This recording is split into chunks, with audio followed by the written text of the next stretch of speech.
This is the fifth video of the series of the theory development in educational leadership. In this series of videos, I'll introduce the major events and theoretical views in each decade of the field of educational leadership. This video is about educational leadership in the 1980s. You can find the rest of the video series in the description section below. The paradigm war started by the Griffith-Greenfield debate in the 1970s continued through the 1980s. The contention was which paradigm was superior. Was it positivistic paradigm or naturalistic paradigm? Was it quantitative research or qualitative research? This dichotomy has been the source of the tension in the field since the debate. To reconcile the contention, many scholars have tried different ways to sidestep the dichotomy. They presented compelling arguments for mixed methods which combined the merits of both quantitative and qualitative research and allowed for triangulation of different methodological perspectives. However, scholars still wrestled with other disagreements exposed in the paradigm war, such as what could be measured and what an empirical valid statement should look like. Nevertheless, inspired by the Griffith-Greenfield debate, there was an increasing number of works that use the qualitative naturalistic paradigm. For example, ethnographies and observations were used to observe principals' behaviors and shared decision-making in the staff room. Interviews were used to examine principals' perceptions of curriculum development and evaluation. Case studies were used to study how education reform was implemented in local districts and schools. Critical theory entered the field of educational leadership in the 1980s. The introduction of critical theory to the field can be traced to Australian scholars' writings, such as Richard Bates' textbook titled Educational Administration and the Management of Knowledge in 1983.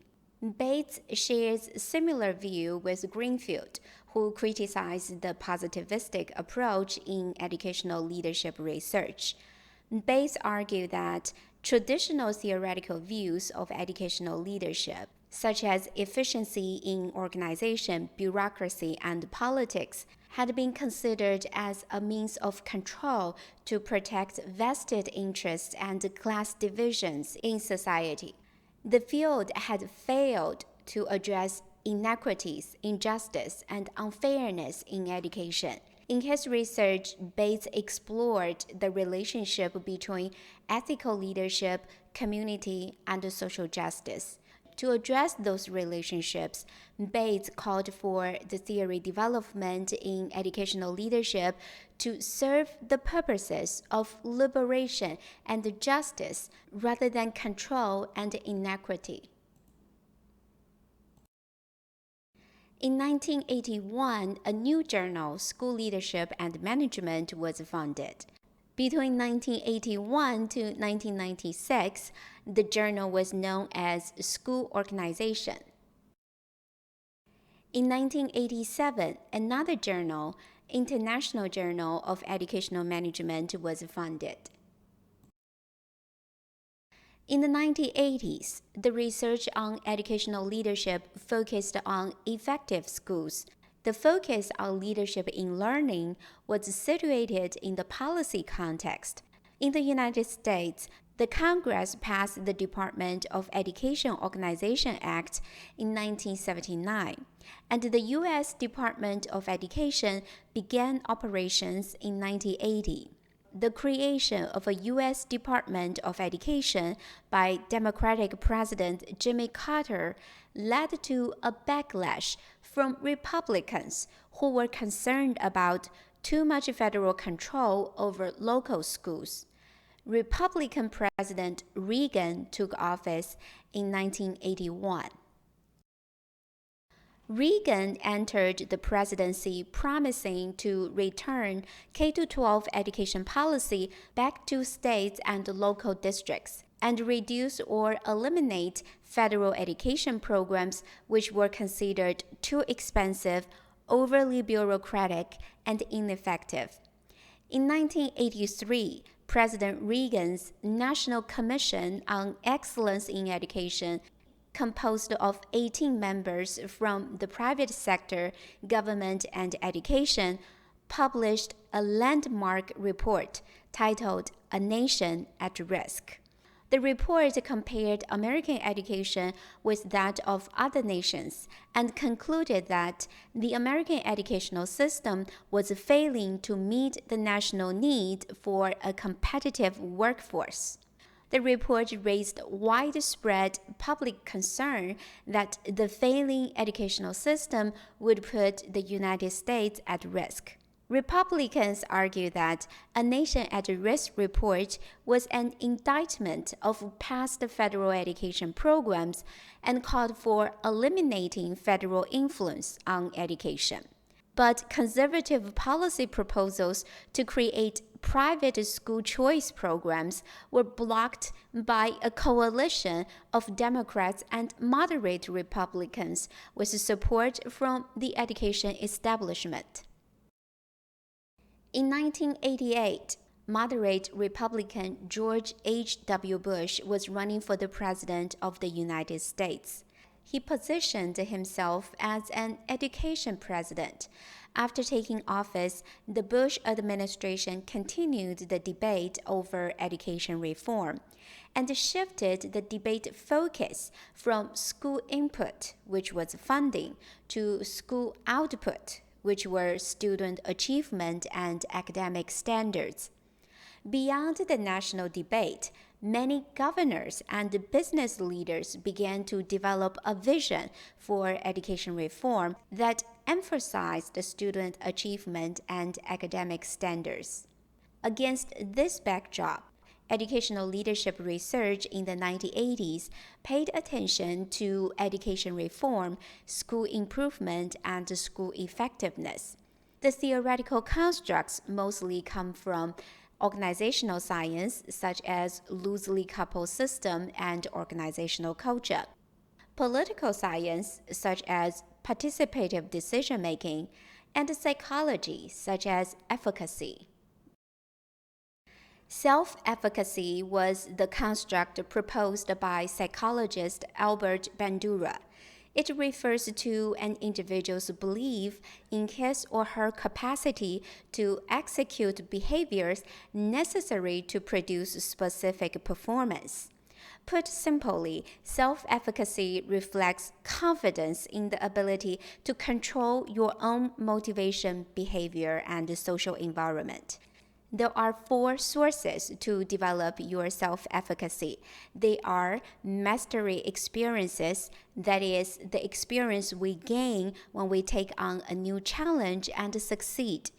Verbal persuasion, that is, the positive impact of our verbal communication. Vicarious experiences, that is, having a role model to observe and emulate. And emotional and physiological responses, that is, your overall health, including your emotional, physical, and mental health. The construct of self-efficacy became popular among educational leadership researchers. They used this construct to study leaders' self-efficacy, teachers' self-efficacy, and the collective efficacy of a group. In the 1980s, instructional leadership began to gain traction in the field of educational leadership. The history of instructional leadership could be traced to 1941 in an article published in National Association of Secondary School Principals. The title of the article is, "Can the Line and Staff Principal Unify Instructional Leadership?" In my earlier video on the theory development in educational leadership in the 1960s, I said the history of instructional leadership could be traced to 1967 in an article published in Journal of Educational Administration. I was wrong.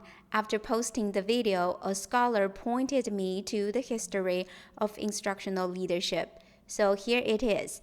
The earliest research article that was on instructional leadership was published in 1941. Even though instructional leadership was proposed at the beginning of the field, it did not gain traction until 4 decades later in the 1980s. Another important event in the 1980s was UCEA Convention. UCEA stands for University Council for Educational Administration, which is a nonprofit corporation whose members are major research universities. Even though the organization of UCEA was founded in 1954, UCEA did not hold its first convention until 1986. But I could not find the program for the first UCEA convention. The earliest UCEA convention program I could find was its convention in 1989. It was a 3-day event starting on Friday and ending on Sunday. So it was a shorter event than the conventions I have attended for a decade. Most of the sessions were on Saturday and Sunday. The convention's theme was the knowledge base of educational administration, moving beyond the theory-practice dilemma. Flipping through the convention program, you see the section, The Knowledge Base of Educational Administration, Strategies for Organizing, Teaching, and Development. And the section, New Conceptual Approaches to Educational Administration. And the session, The Reflective Practice-Knowledge-Based Relationship, a step toward resolving the theory-practice dilemma. And the session, Connecting Theory and Practice, Instructional Approaches. And a point-counterpoint session, Does inquiry in educational administration yield useful professional knowledge? The sessions for the 1989 UCEA convention offered another piece of evidence that the search for the knowledge base in the field was still ongoing, and the Griffith and Greenfield debate started in the 1970s was carried on. This video is about the theory development in the field of educational leadership in 1980s.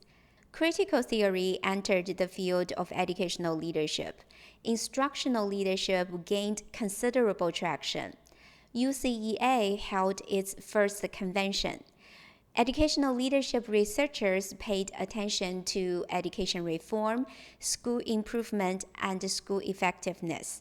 The theoretical constructs mostly came from organizational science, political science, and psychology. In the next video, I'll talk about the theory development of educational leadership in the 1990s.